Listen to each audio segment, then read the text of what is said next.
Aujourd'hui, tu as la capacité de créer des contenus qui font des dizaines, centaines de milliers, voire des millions de vues. Comment est-ce que tu fais ça? J'ai envie de dire, c'est tout simple, suis-moi. Ça m'avait fait plus d'1 million de vues et du coup, c'est là où j'ai pris 10 000 abonnés et genre, je me souviens, j'étais chez mes parents à ce moment-là et je voyais que ça faisait que de prendre. Je me suis dit, mais ça va s'arrêter quand? Et tout est parti en l'espace d'un mois. En plus, c'était le moment de Noël quand je les ai sortis. Et il me semble qu'à la fin, j'étais à 7 000 et quelques. 7 000 € de chiffre d'affaires sans publicité. Jamais je me serais dit qu'un jour, j'aurais mon entreprise à moi. Non, mais jamais de la vie. Hello l'équipe, j'espère que vous allez bien. Bienvenue dans cette nouvelle vidéo. C'est une vidéo interview d'une personne un petit peu spéciale. C'est une femme qui a créé sa marque e-commerce, mais qui en plus de ça, gère les réseaux sociaux et la création de contenu vraiment au top. Aujourd'hui, j'ai le plaisir de l'inviter. Et si tu me connais pas, je m'appelle Méline, j'ai 27 ans. J'ai créé plusieurs marques e-commerce, dont la marque June, Textile, Limpa. Et j'ai aussi fondé la BWA, qui est un programme d'accompagnement pour toutes les femmes qui ont envie de créer leur marque. Et aujourd'hui, j'ai l'honneur de vous introduire Solène qui a créé sa marque. Elle est venue avec ses produits nous en parler aujourd'hui. Bienvenue Solène, comment est-ce que tu vas? Bah ça va bien et toi? Oui, ça va bien. Je suis très heureuse de t'avoir avec moi. On est aujourd'hui à Bali. Est-ce que tu peux te présenter? Parce que je pense que les gens peut-être ne te connaissent pas et t'ont pas vu peut-être sur les réseaux sociaux. Alors moi, c'est Solène, j'ai 27 ans. J'habite à Malte et là je suis quelques mois à Bali, donc trop bien qu'on puisse faire la vidéo ensemble. Je fais du contenu autour du crochet, donc c'est sûr que si les gens te suivent pour le e-commerce, je sais pas s'ils m'ont déjà vu, mais probablement, peut-être certaines. Voilà, que dire de plus? Qu'est-ce que tu fais aujourd'hui dans le crochet? Alors, qu'est-ce que je fais aujourd'hui dans le crochet? Je propose du coup sur YouTube des tutos gratuits pour que les gens ils puissent apprendre sans avoir à acheter des patrons à droite à gauche. Parce que moi, je sais que quand j'ai commencé le crochet, j'avais pas envie de payer des patrons, des tutos. Et à l'époque où moi j'ai commencé, il y avait pas trop de créatrices françaises. Et du coup, je me suis dit, bon écoute, je vais apprendre toute seule avec des vidéos en anglais, en italien. Enfin, vraiment, j'ai appris avec plein de langues. Et je me suis dit, bah, je vais faire ça sur le marché français. Ça a plutôt bien pris. Aujourd'hui, il y a 35 000 personnes qui me suivent sur YouTube. Donc, je me suis lancée il y a 1 an et demi maintenant, je crois. Je sais plus compter, mais je crois que c'est ça, 1 an et demi. Et voilà, du coup, tout a commencé en proposant des tutos sur YouTube autour des sacs en crochet, très précisément. J'ai commencé en apprenant à faire des sacs en crochet. Okay. Et donc aujourd'hui, si les gens me suivent, c'est surtout pour ça, parce que je propose du contenu gratuit. Trop bien. Et ensuite, tu t'es mise aussi sur Instagram, TikTok. Et du coup, c'est venu après. En tout premier, j'ai fait des TikTok, parce qu'en fait, TikTok, je trouve que c'est un contenu qui est plus, moins travaillé. En fait, c'était mon cahier de brouillon. Okay. Les gens sont moins exigeants sur TikTok. Donc, je postais et je faisais pas trop de montage. Je montrais ce que je faisais, les trucs que je ratais, ce que je réussissais, ce qu'on pouvait faire. Ça a plutôt bien pris sur TikTok et du coup, dans un second temps, après j'ai créé la chaîne YouTube où j'ai proposé les tutos de ce que je montrais sur TikTok. Et un jour, je me suis dit, bah pourquoi pas faire un Instagram parce que autant être partout. Et ça a plutôt très bien pris dès le début parce que je me souviens, j'ai repris un Insta que j'avais déjà fait autour d'un autre sujet. J'ai commencé à poster en janvier, quelque chose comme ça, et en avril de cette même année, j'avais atteint les 10K. Donc en fait, vu que ça a été très vite, après j'ai un peu délaissé TikTok. Parce que je préférais les gens... vraiment, aucune haine contre les gens qui sont sur TikTok, rien du tout. Mais je trouve que sur Instagram, c'est plus facile de créer une communauté, de parler avec les gens, d'échanger. Et du coup, j'avoue qu'aujourd'hui, j'ai un peu délaissé TikTok et je me focus sur Instagram et YouTube quand j'ai le temps. Mais là, ça fait trop longtemps que je l'ai pas posté. Oui. Trop bien, donc tu as une présence sur les réseaux sociaux. Et avant qu'on rentre dans le vif du sujet de ta marque, de ce que tu as créé, des produits que tu as développés, qu'est-ce que tu faisais avant de faire du crochet? J'étais juste Solène, la community manager. Après, j'ai eu beaucoup de passion. Moi, je suis une fille qui touche à tout. Et ça faisait longtemps que j'essayais de percer sur les réseaux. Okay. Voilà, donc là, j'ai trouvé le crochet. Mais avant le crochet, j'ai fait de la photo. J'ai essayé aussi de monétiser. Mais le fait de monétiser cette passion, ça m'a complètement dégoûtée. Donc, j'ai arrêté. Et avant ça, comme passion, je faisais de la couture, mais j'étais beaucoup trop jeune pour être sur les réseaux. Moi, j'ai grandi sans les réseaux, j'ai eu les premiers écrans à 18 ans, donc j'avais pas du tout ce mindset de me dire bah, poste et on verra, ça se trouve ça fera ton business. Non, juste je faisais de la couture, mes petits trucs et puis voilà. Et le crochet, c'est venu parce que du coup, bah, je suis community manager et j'ai eu un contrat avec une mercerie en ligne qui avait besoin que la personne qui s'occupe de leur réseau fasse du contenu. Donc il fallait que je m'y mette. C'était soit ça, soit le tricot. J'avoue que le tricot, ça me parlait beaucoup moins. Le crochet, j'avais déjà essayé quelques années et j'avais complètement raté. Je me souviens, j'avais essayé de faire un maillot de bain Et j'avais fait un triangle. J'avais jamais continué. Je trouvais ça trop long. J'avais pas eu la patience. Et là, je m'y suis vraiment remise. Et ça m'a beaucoup plu. Surtout que maintenant que je suis community manager, je suis quand même beaucoup sur mon téléphone, beaucoup sur les écrans, beaucoup à la maison. Et j'avais besoin de quelque chose qui me fasse penser à autre chose, ou penser à rien, justement, à être occupée avec mes mains. Et du coup, ça a tout de suite pris là quand j'ai dû recommencer. Et maintenant, mais j'aurais jamais pensé que ça allait devenir ma passion à ce point-là. Ok, donc c'est quand même né d'une passion, d'un plaisir de faire la chose avant de te dire je vais créer du contenu autour de ça. Ah oui, bien sûr. Enfin, le contenu, je devais le faire pour la marque, déjà de base. Donc je devais quand même me décoincer et être prête à filmer.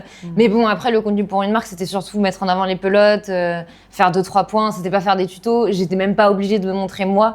Donc voilà, c'était pas autour de moi, de ce que ça me faisait ressentir, etc. C'était pas le personal branding, quoi. D'accord. Et donc, tu es spécialisée plutôt dans les sacs en crochet. Tu fais des vidéos autour de ça. Tu te lances sur Instagram. Et après, qu'est-ce qui se passe ? En étant à Malte, on est entouré d'entrepreneurs qui sont dans l'e-commerce. Et comme je voyais les gens, donc que ce soit mon copain ou nos autres copains, à chaque fois qu'on se voyait, qu'on faisait un resto, un bar, c'était bon, tu fais quoi de tes abonnés maintenant ? Ils sont là, t'en fais quoi ? Je sais pas, ils sont là, c'est bien, j'en profite. Et ils disent, non, mais maintenant, il faut aussi que tu puisses en vivre, bénéficier d'avoir une communauté, fais quelque chose. Et du coup, dans un premier temps, qu'est-ce que j'ai fait dans un premier temps ? J'ai fait un guide gratuit. Comme ça, les gens entraient dans ma base mail. En fait, j'ai créé une base mail. Et du coup, je me suis dit, allez, prochaine étape, je grossis la communauté par les mails. Donc, j'ai fait ce guide gratuit qui a très bien marché parce qu'aujourd'hui, on est 15 000 ils sont 15 000 sur la base mail. Et c'est monté très, très vite. Là, je l'ai fermé parce que ça coûte cher. Ça coûte cher, donc pour l'instant, j'entretiens ceux que j'ai. Là, je vais peut-être relancer parce qu'avec les pelotes, il va falloir que je rouvre cette base mail. Ouais. Mais ça monte très vite quand même le prix. Donc, je préfère entretenir ce que j'ai déjà et l'ouvrir aux autres. Après, mais du coup, ça a été mon ticket d'entrée pour toucher les gens. Et ça, c'était sur les conseils d'amis qui sont à Malte, justement, qui m'ont dit, bon, ça coûte rien, t'écris quelques mails, tu leur donnes un truc gratuit et ils seront contents. Et voilà. Du coup, ça s'est fait comme ça. C'est trop bien. Tu as quand même créé une communauté autour de ça et tu as utilisé les réseaux sociaux pour lancer un premier produit. Parce que tu as compris qu'il fallait peut-être en vivre, le monétiser et puis en créer un business. Quel est le premier produit que tu as décidé de créer du coup ? Je me suis dit, je vais vendre mes créations. Dans un premier temps, c'est ce que je m'étais dit. Du coup, le premier Noël qu'il y a eu, parce que j'ai dû commencer en août ou quelque chose comme ça. Du coup, le Noël qui suivait, j'étais déjà prête à vendre, tu vois, les sacs, je savais les faire et tout. Et du coup, j'en ai vendu peut-être une dizaine, quinzaine pour Noël, dont j'ai jamais touché l'argent parce que c'était sur Etsy. Et je me suis rendu compte qu'en fait, je voulais pas juste être comme à l'usine. J'avais vraiment l'impression d'être comme à l'usine. Tu vois, je faisais des sacs, puis c'était toujours les mêmes sacs, donc je trouvais pas de plaisir à faire ça. Et là, je me suis dit dans ma tête, ça va faire comme la photo, ça va te dégoûter, trouve autre chose. Et moi, j'avais la problématique, quand je me suis lancée, c'est de me dire qu'est-ce que je dois acheter. En fait, d'avoir vraiment le truc tout prêt. Si j'ai envie de tester, je mets pas non plus des 70 balles dans un truc. Juste, j'ai mon kit qui est tout prêt et j'apprends et voilà. Et du coup, je me suis dit, n'en ayant pas trouvé sur le marché français, je sais que ma communauté, elle va être ouverte à ça parce que c'est beaucoup, beaucoup de débutantes. Et du coup, c'est comme ça parce que j'avais déjà fait les tutos, donc je sais que je sais expliquer aux gens.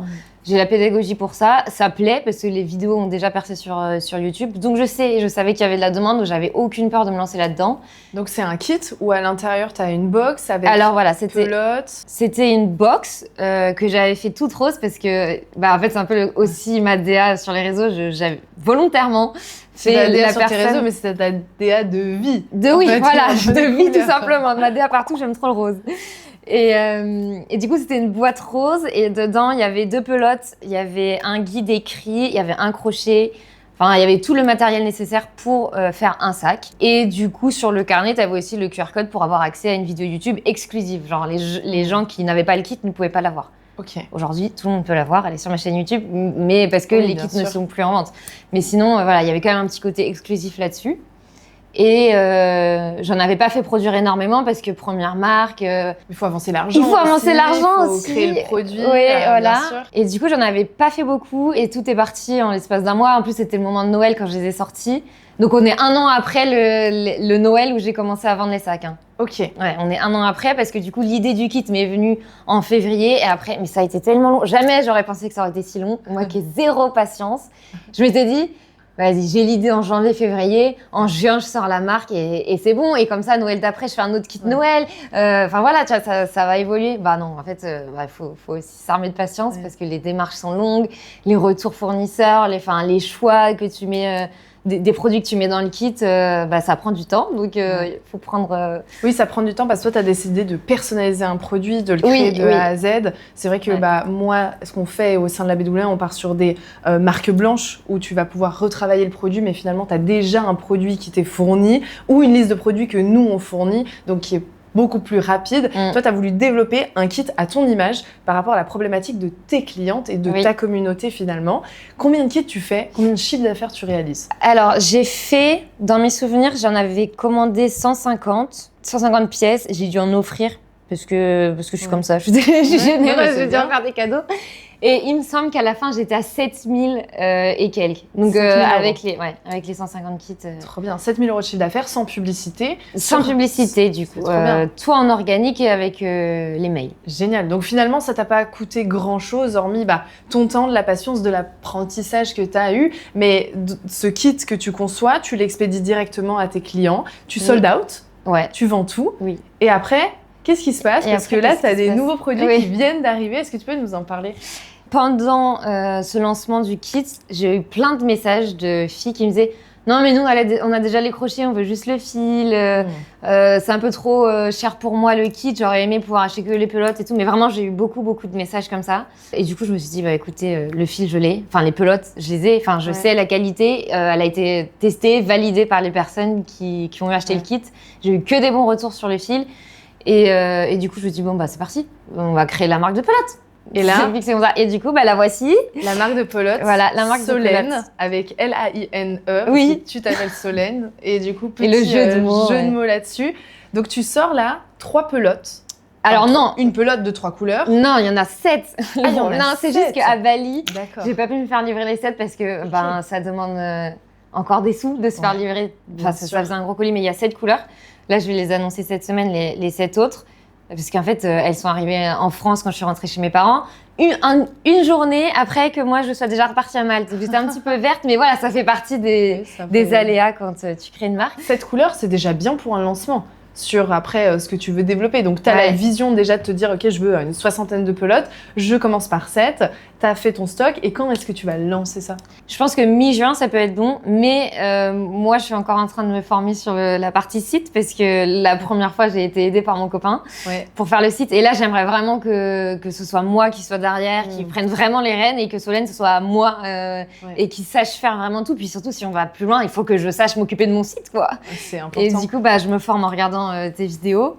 Hier après-midi, j'ai passé l'après-midi à avoir un petit brouillon de mon site et à faire des petits changements sur Shopify et essayer de faire un petit peu... Et c'est pas compliqué, Shopify? Non, c'est pas compliqué, mais moi, en fait, je m'en fais une montagne. Je sais pas pourquoi. Pour moi, créer un site internet, changer des trucs et tout, je m'en fais une montagne, alors qu'en vrai... Au sein de la BW, on donne un template à copier-coller. T'as à modifier tes sites, les visuels sont hyper importants, changer tes textes, modifier les blocs, mais tu te rends compte que c'est beaucoup plus facile que la montagne que tu te fais derrière. Oui, bien sûr. Donc là, tu vas avoir ton site internet où les gens peuvent acheter dessus, t'as ta base de données mail, t'as ta communauté, tu alimentes cette communauté avec la création de contenu et c'est aussi ta zone de génie. Aujourd'hui, tu as la capacité de créer des contenus qui font des dizaines, centaines de milliers, voire des millions de vues. Comment est-ce que tu fais ça? J'ai envie de dire, c'est tout simple, suis-moi. C'est OK. Vas-y, parle-nous de ça. Parce qu'il y a plein de gens qui ont des barrières sur la création de contenu, de se montrer. Toi, tu te montres, d'avoir peur de se montrer. Qu'est-ce que je dois créer? Est-ce que ça va être bien? Est-ce que ça va pas être bien? Qu'est-ce que les gens vont penser de moi? C'est un gros sujet. Ouais. Alors moi, j'avoue que la question de qu'est-ce que les gens vont penser de moi, je m'en fichais. Et après, j'avais pas, pour moi, mon compte, j'avais pas de stratégie. Je postais ce que j'avais envie de poster et juste la régularité est importante. J'étais vraiment présente tous les jours. Moi, je postais tous les jours. Donc, sur mon compte, sur Instagram, en réel d'essai, on voit pas forcément, mais je bombarde. Je peux en poster 10 par jour s'il faut. Je sais ce qui marche. En fait, les gens, il faut leur apporter quelque chose. Par exemple, dans le crochet, ils aiment bien connaître les endroits où ils peuvent voir des patrons gratuits, leur apprendre, en fait, leur apprendre gratuitement. Les gens, on est dans la France à Macron, comme on dit, pour les personnes qui me suivent, parce que vous, c'est la Suisse, mais les temps sont durs et ils n'ont pas envie de mettre de l'argent dans n'importe quoi. Et du coup, moi, j'ai sauté sur l'occasion de pouvoir faire du contenu gratuit, surtout que moi, j'ai la facilité de, quand je vois un truc en crochet, j'arrive à le refaire comme ça, sans patron, et après, je me filme direct. En fait, il faut montrer ce que ton activité, ce que tu fais, ce que tu as envie de transmettre, ce que ça apporte aux gens. Ouais. Et moi, c'est ce que j'ai fait. Et surtout, il y a quelque chose qui a très bien marché, c'est de montrer quand je rate. Tous mes ratés. Ok. Ouais, en vrai, quand je rate, quand c'est moche ce que j'ai fait, même si c'est pas raté, mais que ça rend pas bien, juste, je le montre parce que, écoutez, j'ai fait un truc, je l'aime pas. Pourquoi je le montrerai pas? Voilà, comme ça, vous allez me donner votre avis. Et d'ailleurs, après, ça fait des petites conversations avec les gens. En fait, c'est comme ça que tu crées du lien avec les gens, parce que les gens vont t'écrire un MP, mais non, mais c'était trop beau, file le tuto et tout. Et c'est comme ça que tu crées, en fait, du lien avec les gens. Finalement, tu montres tout. Ah ouais, moi, en fait, je montre tout ce que tu es en train de faire, tu filmes tout à l'iPhone. Ah oui, après j'ai un DJI dont je me sers jamais, j'ai dû le sortir 2 fois. Donc tout à l'iPhone. Et tout à l'iPhone. Est-ce que tu peux nous expliquer ton process de créa de contenu entre le moment où peut-être tu as l'idée et la publication, étape par étape? Qu'est-ce que tu fais? Le process, il est méga rapide parce que moi, je sais qu'au moment où j'ai l'idée, c'est aussi le moment où j'ai la motivation de... Enfin, tout est frais dans ma tête, j'ai la vision. Donc quand c'est des vidéos où il faut que je parle, ce que j'ai beaucoup fait au début, ce que je fais un peu moins maintenant, parce que maintenant que j'ai la communauté, je me permets de faire moins, mais je pense que c'est important pour fédérer une communauté. Je scripte, mais j'écris sur mes notes. Genre, j'écris sur mes notes. Après, je demande à ChatGPT de repasser un petit peu, voir s'il y a des améliorations à faire. Maintenant, un peu plus Claude que ChatGPT, mais je m'aide beaucoup quand même. Et après, je filme. Je pose juste mon téléphone. Souvent, je cherche juste un endroit où il y a une bonne lumière, pour que les couleurs, si c'est les pelotes qui doivent bien ressortir, le sac ou quoi, ou si c'est juste moi, quand même que j'ai une bonne tête, quoi. Ouais, bien sûr. Un joli cadre, je pose le téléphone et alors, tu sais que la plupart du temps, je scripte, je me souviens à peu près de l'ordre des choses, mais à la fin, je n'ai pas vraiment dit mot à mot, mot pour mot, pardon, ce qu'il y avait sur le script. Je fais vraiment... avec ma façon de parler, surtout que quand tu demandes à ChatGPT ou à Claude de t'aider, ça peut quand même faire beaucoup IA, donc il faut vraiment le réadapter à ton contenu, mais en règle générale, c'est comme ça que ça se passe. Et sinon, je sais que moi, il y a un conseil que je donnais aux personnes qui justement me posaient ce genre de questions sur la création de contenu, c'est si tu as des idées et que tu peux pas filmer tout de suite, prends ton téléphone et filme-toi et parle de ton idée. Comme ça, tu sais exactement le ton que tu veux mettre dans ce que tu veux dire. Et au moment où tu as l'idée, tu as exactement... le ressenti que tu veux faire passer. Et ça se trouve, cette vidéo, qui sera juste un brouillon, ça pourrait être la vidéo finale, ou juste l'essai, et après tu retaffes le script et tout. Mais je trouve que c'est une bonne idée. Ah, c'est bien, donc tu le fais en premier, en essai, et comme ça, c'est vrai que tu t'appropries ce que tu veux dire. Tu peux mettre plus d'intention, plus d'émotion, refaire tes phrases ou mieux les structurer si tu as envie. Donc là, tu filmes par exemple comme ça à l'iPhone, tu montes tes produits, ensuite tu montes. Je fais pas beaucoup de montage. Moi, je fais des cuts parce que je sais que les gens, ils sont... L'attention est plus courte. L'attention est beaucoup plus courte, pour pas dire de mots. Du coup, je cut vraiment tous les blancs. Je mets une petite musique. Après, je mets des petits sound effects sur les mots importants. Mais je pense que c'est vraiment le seul montage que je fais. Tu publies, tu mets une petite bio explicative et c'est tout. Le contenu qui m'a fait percer sur mon compte Instagram de crochet, c'est même pas une vidéo face cam, c'est une vidéo qui dure 8 secondes. Alors, ça me fait trop rire parce que je sais que j'ai un peu manipulé les gens avec ce réel, parce qu'en gros, c'était un réel d'un sac de plage que j'avais fait. On voyait pas ma tête, on voyait pas du tout. Je posais juste le sac sur un joli bateau en bord de mer à Malte. Bon, le cadre était magnifique, tu vois. Le sac était doré, donc c'était très beau, ça brillait. Je le pose et j'ai mis une phrase genre...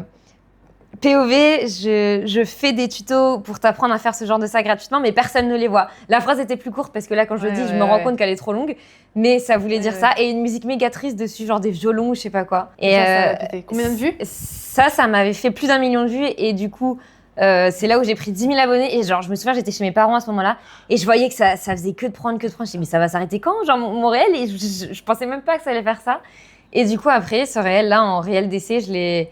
un petit peu changer la musique, changer un petit peu des mots dans la phrase et tout, et ça a continué. Alors, ça m'a jamais apporté 10 000 abonnés comme le premier, mais même des 5 000, des 6 000 et tout. Genre, incroyable. Juste un petit plan où tu poses ton sac, tu mets une petite phrase et les gens, ils ont envie de soutenir finalement. Ben oui, en vrai, oui. Et c'était pas si faux, hein, parce qu'à Ouais. l'époque, j'avais pas non plus les 35 000 abonnés sur YouTube, mais j'avais déjà plus de 10 000 abonnés sur YouTube. Donc voilà. Mais vas-y, il y a des gens, ils font des millions d'abonnés à côté, des millions de vues à côté d'elles, tu sais, des youtubeuses qui font des millions de vues à côté d'elles. Je suis comme un bébé. Donc je peux me dire qu'il y a personne proportionnellement, il y a personne. Oui, qui regarde. Et vraiment, je tiens à ce que les gens mettent de l'attention là-dessus parce que les gens se prennent la tête à faire des trucs de ouf, etc. À imaginer qu'il faut une caméra, un lieu, genre unique, etc. Alors que finalement, non. Mais la plupart du temps, si tu veux créer une communauté, c'est juste l'authenticité. Ouais. Enfin, les gens, voir des belles maisons qu'ils n'auront probablement jamais, voir une maison qui est rangée tout le temps. Moi, faut voir des fois, parce que moi, je suis pas du tout ordonnée. Et des fois, le fond, je m'en rends compte après, parce que moi, je suis tellement spontanée quand je fais mes vidéos. Je pose mon téléphone et je me rends compte après que dans le fond, il y a un bordel. Du coup, quelquefois, quand je faisais ces vidéos, je les postais pas. Je me disais, oh non, mais tu peux pas montrer ça, c'est le bazar, il y a tes pelotes partout, il y a du fil par terre. Puis au bout d'un moment, je me dis, écoute, je pense que les filles qui font du crochet, c'est comme ça chez elles. Il y a du bazar, il y a des pelotes de partout. Font pas du crochet, et même celles qui font pas du crochet, d'ailleurs, je pense. Et du coup, j'ai arrêté de me poser des questions et je regardais même plus le fond quand. Maintenant, tu fais juste. Ouais, juste je fais. Et puis s'il y a un truc, les gens ils me diront, c'est le bazar chez toi, faut que tu ranges. J'ai rangé. Ça crée du débat aussi. Finalement. Ça, c'est jamais arrivé en vrai. J'adore. Non, c'est jamais arrivé. Et les gens qui ont peur de se montrer, toi, tu as la facilité de te dire, je m'en fous du regard des autres. Qu'est-ce que tu pourrais dire aux personnes qui se disent, moi, j'ai peur du regard des autres, j'ai peur que les gens ils me jugent, j'ai peur que ma famille me voie, au détriment peut-être de louper une opportunité de malade qui est de créer sa marque, de lancer son business. Et on a fait une interview avec plusieurs élèves, dont Léa ou Chloé, qui peuvent voir d'ailleurs sur ma chaîne YouTube, où elles aussi, elles se montrent sur leur marque. Et finalement, ce qu'elles en retirent en termes de bénéfices versus ce qu'elles perdent. Ça a des années-lumière, c'est ce qu'il faut se dire d'ailleurs. Oui, ta famille elle va peut-être te dire oh, c'est quoi tes petites vidéos débiles, mais après derrière tu vas empocher 10 000 € par mois. Je sais pas, il faut faire la part des choses. Ouais. Il faut savoir se détacher. Et après souvent on se fait une montagne. Moi je sais qu'il y a des gens sûrement dans mon entourage qui crachent sur mon dos. Elle a pas honte de se filmer comme ça et tout. Il y aura toujours des gens pour juger dans la vie. Et puis après il faut se filmer et plus tu vas poster, plus tu vas voir qu'il y aura personne, ni de ta famille, ni des abonnés, qui va dire « Ah, elle est trop ridicule à se filmer, nanani, nanana ». Enfin, ça n'arrivera pas. Et du coup, en postant, on prend confiance. Et... C'est vrai que plus tu te filmes, plus tu es à l'aise. Et moi, c'est quelque chose que je faisais au début. Peut-être c'est un tips pour les personnes. C'est qu'au début, je me filmais, mais sans publier. Et encore aujourd'hui, des fois, je prends juste mon téléphone parce que j'ai quelque chose à dire que je veux me souvenir. Je me filme. Et je sais que je vais pas le poster et donc je suis hyper confortable avec ça. Et je pense que plus tu te filmes pour toi et après tu postes, en fait, plus tu es insensible au fait de poster et que les gens voient. Et quand tu sais ce que ça peut te rapporter à ta marque, la balance, c'est vite fait. Ouais. Je pense que ses propres rêves et ses propres objectifs doivent toujours être plus forts que la peur du regard des autres finalement. Ouais. Est-ce que là, aujourd'hui, tu réalises que tu as pu créer quand même, parce que tu pars d'une passion, t'en crées un produit par rapport à ta communauté, t'as 35 000 abonnés YouTube, 55 000 sur Instagram. 57 maintenant, 57 000 sur Instagram. Combien sur TikTok? Pareil, 55 là pour le coup. Ouais. Tu fais un premier kit, tu fais 7 000 €. Là, tu lances tes pelotes. Ouais. Est-ce que tu conscientises tout ça? Comment est-ce que tu vois la chose? Mais je me rends pas du tout compte. Mais pas du tout. Et en fait, des fois, ça me rend triste de pas ressentir. Genre, je suis super fière, mais... Par exemple, quand j'ai reçu les pelotes à Bali, c'était la première fois que j'allais les voir avec mes étiquettes dessus et tout. Et je m'attendais vraiment à être trop hype, à être vraiment trop contente et limite à pleurer. Mais après, moi, je suis pas le genre de fille à beaucoup pleurer, mais je m'étais dit, vas-y quand même, c'est ton projet. Mais en fait, je sais pas, quand j'ai ouvert la boîte, j'ai trouvé ça tellement normal d'avoir mes pelotes dans la boîte que j'ai pas ressenti le truc. Genre, je suis super fière de mes pelotes et tout ça, mais déjà, je pense que je serais beaucoup plus fière quand je vais les voir chez les autres. Ouais. Parce que là, les voir chez moi, mais moi, ça fait déjà 6 mois que je sais comment ça va se passer et tout. Je pense que je vais vraiment ressentir ce truc-là avec le ding Shopify, quoi. Quand je vais avoir. Oui, bien sûr. Parce que là, je sais que ça va être concret pour le moment. Je pense que j'ai une espèce de regard extérieur et j'arrive pas à me rendre compte que c'est ma vie. Ouais. Mais il y a plein de trucs pour lesquels c'est comme ça. Genre, je suis trop contente de pouvoir vivre à Malte, de pouvoir voyager à Bali et tout ça. Et des fois, j'ai l'impression que c'est pas moi. Mais peut-être parce que tu l'as déjà tellement visualisé, tu l'as déjà tellement manifesté que pour toi, c'est c'est obvious que tu vas le vivre, c'est obvious que tu vas le créer. Je pense que plus t'avances, plus tu normalises et plus tes standards ils sont hauts. Ouais. Enfin, je sais pas si tu vois ce que je veux dire. Oui, je vois ce Mais que tu vois, veux j'ai commencé à avoir mes 10 000 abonnés, j'ai trouvé que c'était rien et je me suis dit, l'année prochaine, je suis obligée d'avoir 100 000 parce que j'ai eu 10 000 en un mois, je vais avoir les 100 000 l'année prochaine. Et je me disais pas, vas-y, c'est bien, t'as tes 10 000, congratulations. Mais c'est bien parce que tu t'arrêtes pas, tu te reposes pas sur tes acquis.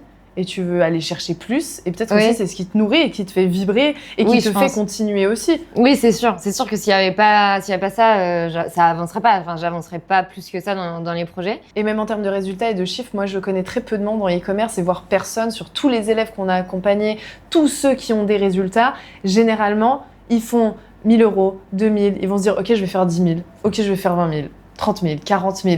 Je connais personne qui se dit non, c'est bien, je gagne 2 000 euros. Pourquoi je me contenterais de 2 000 si je peux en faire 10? Donc, naturellement, c'est aussi normal de replanifier et pousser un petit peu la barre plus loin. Je sais pas où est-ce qu'on va aller avec cette marque, mais j'espère qu'on va aller loin. C'est quoi ta vision sur ta marque? Pour l'instant, le gros focus quand même, c'est de sortir les pelotes, d'élargir la gamme avec plein de couleurs, le plus de couleurs possible imaginables, parce que c'est ça aussi qui fait l'originalité dans le DIY, c'est pouvoir avoir plein de choix.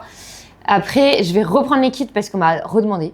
Voilà. Il y a des personnes qui ont demandé les pelotes, d'autres qui m'ont demandé les kits, donc je sais que maintenant j'ai appris comment faire et tout, donc je sais. Et après, moi j'aimerais beaucoup développer plus l'aspect communauté, mais autour de la marque, c'est-à-dire faire des pop-up à Paris, dans des trucs, mais vraiment j'ai dans ma tête des trucs trop beaux, genre sur un week-end où il y a des gens qui viennent pour des ateliers, je leur apprends à faire des sacs et tout, et après, développer ce côté événementiel autour de Solène. Après, moi, mon rêve ultime, c'est d'avoir mon petit café crochet au bord de la mer en Bretagne et où je vends mes pelotes aussi. Ça, c'est ton rêve. Ah, mais ça, c'est mon rêve ultime. Mais genre, peut-être à la... Décris-nous ton rêve, parce que t'as juste lâché ça. On veut le visualiser aussi. Ce serait de retourner habiter en Bretagne, parce que je suis de Bretagne. Tu aimes la Bretagne? Ouais, j'adore. Et c'est d'avoir ma petite maison à Quiberon et d'avoir mon petit café crochet qui roule tout seul, parce que y a toujours les pelotes qui sont en vente en ligne. Et moi, je peux recevoir les gens dans ce café, comme je serais un peu plus âgée, peut-être des mamans et tout ça, les petits côtés thé, pâtisserie, puis de l'autre côté, l'atelier et tout. Et de vivre comme ça, c'est une vie assez simple, hein, finalement, j'ai pas besoin d'être millionnaire pour avoir ça. Ouais. Mais ce serait la suite de Solène. En vrai, ce serait trop bien. Trop bien. Et du coup, Solène, si aujourd'hui, il y a une fille ou peut-être même un homme qui nous écoute et qui a une passion, qui fait quelque chose de sa vie aujourd'hui, peut-être il a un métier spécifique ou une passion comme toi qui peut être le crochet, quelque chose en parallèle de son travail et qui veut monétiser ça, qu'est-ce que tu lui conseillerais aujourd'hui pour se lancer? La première chose pour moi, c'est de construire une communauté sur les réseaux parce que c'est beaucoup moins compliqué qu'on l'imagine et surtout, ça ne demande pas d'argent. Là, je parle de l'organique, je ne parle pas de faire des pubs payantes, etc., ni de booster ou j'en sais rien, juste de filmer. Et après, c'est les conseils que j'ai donnés sur la création de contenu pour se filmer. C'est montrer en quoi ça consiste, quoi, la passion et tout. Et après, une fois que tu as ta communauté, c'est d'étudier les besoins de ta communauté. Par exemple, moi, étant moi-même passionnée du crochet, je savais que le besoin, c'était les gens qui veulent se lancer, parce que quand j'ai voulu me lancer, j'avais ce problème-là. Du coup, j'ai voulu trouver un pansement, une solution pour ce problème-là. Et du coup, je pense que la première chose, du coup, c'est créer la communauté, étudier ce que la communauté recherche. Et c'est facile, il suffit de voir les questions qu'elle se pose sous les vidéos, voir les recherches qui sont faites sur YouTube autour de ce sujet-là. Enfin, TikTok, les gens, ils postent de fou sur tout et n'importe quoi. Aujourd'hui, je pense que c'est assez facile de connaître une niche. Donc voilà, une fois que tu connais ce dont ta niche a besoin, tu choisis un des problèmes, parce que souvent, il n'y en aura pas qu'un seul, il y en aura plein. Moi, j'aurais pu lancer peut-être des crochets ergonomiques pour pas avoir mal aux mains, ou des trucs pour tenir le dos. Enfin, voilà, il y a plein de sous-sujets que tu peux traiter. Et une fois que tu as ça, après, tu fais tes petites recherches où tu te fais accompagner par Méline pour la partie recherche de fournisseurs, marketing, mise en place des offres, etc. Mais bon, après, ça, c'est vraiment le côté création de marque, si c'est ça qui peut te faire vivre de ta passion. Trop bien. Écoute, Solène, merci beaucoup. Merci pour tous les conseils que tu as pu partager aujourd'hui. Je te remercie énormément. Avec plaisir. Les amis, j'espère que cette interview, elle vous aura plu. C'est la première fois que j'invite quelqu'un qui a une marque, qui est née d'une passion qu'elle crée avec ses mains pour en créer une marque et aujourd'hui vendre ses pelotes, vendre son premier kit où elle fait sold out, elle fait plus de 7000 € de chiffre d'affaires. Et si tu as envie de créer ta marque, aujourd'hui j'ai fondé la BWA. C'est un programme d'accompagnement où tu vas pouvoir créer ta marque. Que tu aies un produit, que tu n'aies pas de produit, que tu aies une passion, finalement, peu importe. Au sein de la BWA, je t'accompagne pour vraiment développer ta marque et pouvoir en vivre. Et si ça t'intéresse, juste en bas sous la vidéo, tu verras qu'il y a une masterclass qui est 100% gratuite où je te montre une de mes marques, une marque de collants polaires qui est passée de 0 à 300 000 € de chiffre d'affaires en 90 jours. Je te montre tout le process, comme ça tu vas pouvoir voir aussi finalement ce que c'est de créer une marque et à la fin, tu pourras réserver un appel. Comme ça, on va pouvoir parler ensemble de tes objectifs, de ce que tu as envie de créer, de ce qui te passionne et finalement pouvoir aussi créer ta marque. Les amis, j'espère que ça vous aura plu et je vous dis à bientôt dans une prochaine vidéo.